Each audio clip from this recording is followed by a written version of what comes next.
Bonjour la famille, j'espère que vous allez bien. Et l'homme si signature, le vieux père, toujours. Nous résidons ici à Washington, Seattle. Ouais, we live here, money, fanda karamamboko. C'est-à-dire, makamboze belé ya koloba, tokosala moi banalise. Mais na lobaki el sengo ya chaîne eza la vie du jour. Donc na bani masolo bani sidoy. Awa to bani masolo neni biso do vivaka. Makamnine le karana bamboko yo ba masolo ni ezalaka tokosangisana misiki. Donc à partir ya lelo ubana kozwa ba vidéo même ya mikie. Donc nazo la pas nini nazo usala makabani na salaka tout là et ubana usala siko na live.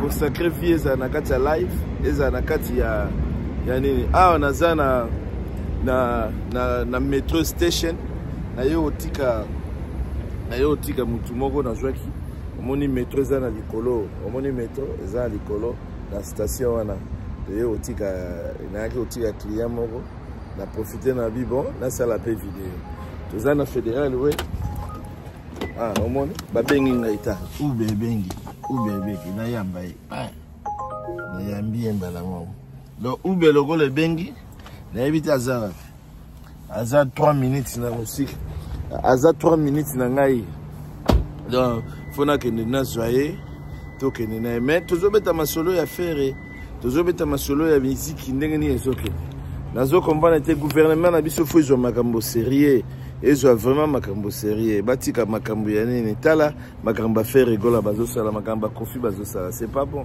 faire rigola bazo sala publicité ya mobondo mobondo eza nini ya barebi ya basaya bato babomaki bato en tant que leader d'opinion ministre culture ozomona makambo propagande faire azo sala te ya komba mobondo bon il faut bon interpeller pe Koffi Olomide pour na makambo ya mutu na ye wana Koffi Olomide bi makambo wana te bon biso toza na kati États-Unis tozo solo la peme na aéroport ndenge masole zoke na kena zwa mutu na kosongela bino à tout à l'heure à s'ouvrir.